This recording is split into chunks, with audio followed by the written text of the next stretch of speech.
अस्सलाम वालेकुम। कम्युनिकेशन में हमारी कुछ मिस्टेक्स इंटरव्यू के दौरान या किसी से कुछ हम सीखना चाह रहे हैं या हम किसी से पूछना चाह रहे हैं तो हमारी क्या कॉमन मिस्टेक्स हैं। एपिसोड नंबर 4 एक ख्वाब एक हकीकत, जिसमें हम कोशिश कर रहे हैं कि मैं अपना तजुर्बा आपके साथ शेयर करूं और आप लोग कुछ कारोबार या कोई ऐसा काम कर सकें कि आपकी इनकम 1000 रुपये पर डे से बढ़कर और जितना आप मेहनत करें रब उसमें भाग लगाए और आप आगे चले जाएं। जो मिस्टेक्स हैं नॉर्मली जो मैंने नोटिस करी हैं, एक एक करके आप नोट करें क्या आपकी ज़िंदगी में ये मिस्टेक्स हैं। आप लोग अस्सलाम वालेकुम लिखते हैं और बस आपने किसी से सवाल किया है तो सवाल ये होना चाहिए अस्सलाम वालेकुम, फिर आप अपना पूरा सवाल तफसील से लिखें। तो आप लोग सिर्फ अस्सलाम वालेकुम लिख लेते हैं। ये मुमकिन नहीं है, मेरे लिए नहीं, किसी के लिए भी मुमकिन नहीं कि 500 लोगों को सिर्फ वालेकुम अस्सलाम लिखते। एहतियात करें, अपॉर्चुनिटी बचाएं। बहुत से लोग ऐसे मैसेजेस को ब्लॉक कर देते हैं कि यार ये तो सीरियस ही नहीं है। दूसरा, लोग सवाल करते हैं तो वो कहते हैं, जैसे आप मेरे वीडियोस पे लिखा होता है मैं काम करने को तैयार हूँ। भाई आप काम करने को तैयार हो तो मैंने आपको ना रोका है, मैं तो कह रहा हूँ आप काम करें। तो अब इस बात पे या आप अगर मुझे इनबॉक्स करते हैं मैं काम करने को तैयार हूँ, इससे आपने मुझसे क्या पूछा? आप मुझे एक इन्फॉर्मेशन देने आप काम करने को तैयार हैं तो वेल सेड, वेल गुड। क्या करूँ मैं उस मैसेज को पढ़ के जो मैंने वक्त लगाया, आप मेरा वक्त क्यों ज़ाया कर रहे हैं या आप किसी का भी वक्त क्यों ज़ाया कर रहे हैं? फिर आप लिखते हैं मुझे बिजनेस में हेल्प चाहिए। खामोशी, मुझे क्या मालूम आपको बिजनेस में क्या हेल्प चाहिए।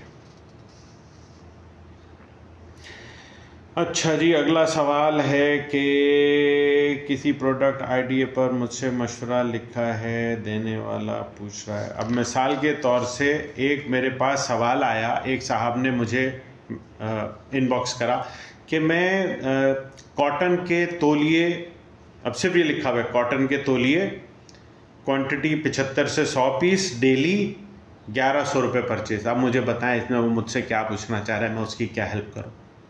मैंने उसको लिखा भाई डिटेल बताएं, उसने वापस वही कॉपी पेस्ट कर दिया। अब मैं आगे उससे क्या बात करूं? क्वेश्चन क्या होना चाहिए था कि आपने उस बारे में आपको सवाल करना चाहिए था कि भाई मैं हर रोज़ कॉटन के तौलिए बेचता हूँ, 75 से 100 पीस बेचता हूँ, मेरा एक पीस मुझे 20 रुपये का पड़ता है और मैं आगे 25 रुपये का बेच लेता हूँ। अब आगे ये तो इन्फॉर्मेशन आ गई, अब इसके आगे सवाल है, मुझे नहीं मालूम आपकी दुकान है, मुझे नहीं मालूम आप ठेला लगाते हैं, मुझे नहीं मालूम आप चलते चलते सड़क पे जैसे आजकल भिखारी लोगों को ट्रैप करते हैं और आप उस स्टाइल में बेच रहे हैं। मैं आपका मजाक नहीं उड़ा रहा, मैं ये बता रहा हूँ जो हम देख लें, लोग पॉश इलाके में नाले बेच रहे हैं, यार यहाँ पे तो सारे निक्कर पहन के घूम रहे हैं, आप नाला बेचने आ गए, तो वो सिंबल होता है कि ये भिखारी है, उल्लू बना रहा है, तो लोग उसको अवॉइड करते हैं। उसमें जो वाकईता जिसको नहीं पता कि मैं यहाँ पे नाला भी बेच सकता हूँ, उसका नहीं बिकता।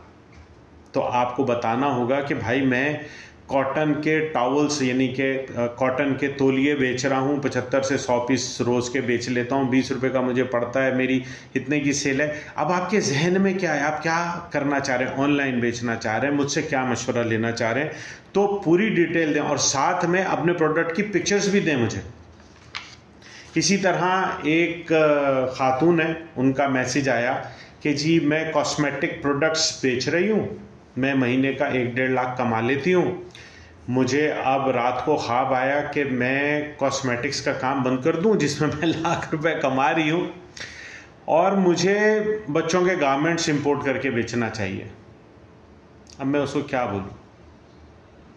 मैं यही कहूँगा, बिल्कुल भी कोई भी शख्स जो अभी अपने किसी भी कारोबार से कुछ भी कमा रहा है, 1 लाख नहीं 25,000 रुपये कमा रहा है, उसको छोड़ना नहीं है आपने, बल्कि ये सोचना है कि वो 25,000 रुपये महीना से 25,000 रुपये पर डे कैसे हो जाए, ताकि वो आपका एक प्रोडक्ट जिसमें आपका एक्सपीरियंस है, आपने 4-5 साल लगाए हुए हैं, आपने उसको वेस्ट नहीं करना। आपने बच्चों के कपड़े अभी शुरू करने, तो उन बच्चों के कपड़ों को आपने ज़ीरो से स्टार्ट करना है। जब तक ये सेट नहीं हो जाता आप अपने कॉस्मेटिक्स पे पूरी तवज्जो रखें। एक साहब हैं, उन्होंने मुझे मैसेज किया, मेरे पास 100-150 लोग थे और वो मैं बिज़नेस नहीं संभाल सका, अब वो शायद 40 लोग रह गए हैं, अब मुझे क्या करना चाहिए? मैं सोच रहा हूँ कि मैं बंद कर दूँ। बिल्कुल भी नहीं। जो चीज़ आपकी गुम हुई है, जो पूंजी आपकी जहाँ गुम हुई है वहीं से मिलेगी। अगर एक बिज़नेस जहाँ पे आप 140 वर्कर्स के साथ काम कर रहे थे, आज अगर वो कारोबार ख़राब होने की वजह से, कोविड के बाद मार्केट इन्फ्लेशन की वजह से, या जो भी है, वो 40 पे आ गया, आप उसको 40 पे सस्टेन करें, क्योंकि 140 का मतलब है आपने 10 साल लगाए होंगे।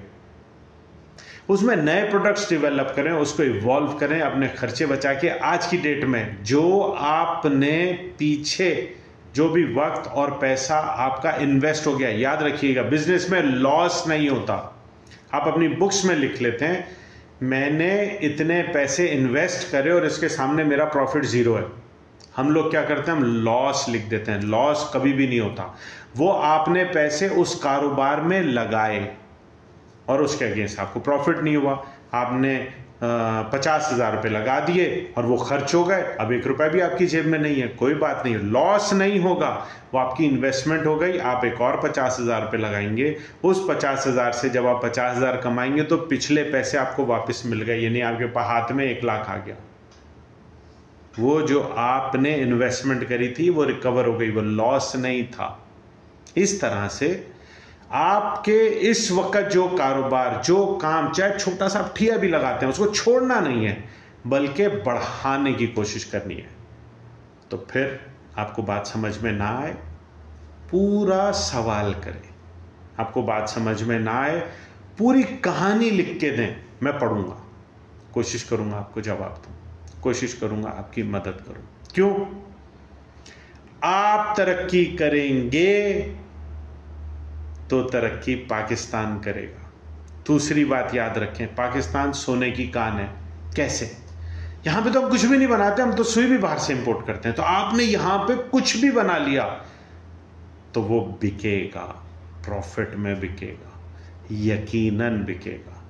कहीं आप मिस्टेक कर रहे हैं, हम उससे मशवरा करें, मैं आपको राय दूंगा, आप प्रॉफिट में आएंगे, आपका प्रॉफिट आपके पास। मैं फ्री ऑफ कॉस्ट काम कर रहा हूं ताकि आप तरक्की करें तो पाकिस्तान तरक्की करे। खुश रहें, हैप्पी में, लेबर डे एंजॉय करें, सोचें और बोलें पाकिस्तान जिंदाबाद। Have a nice day.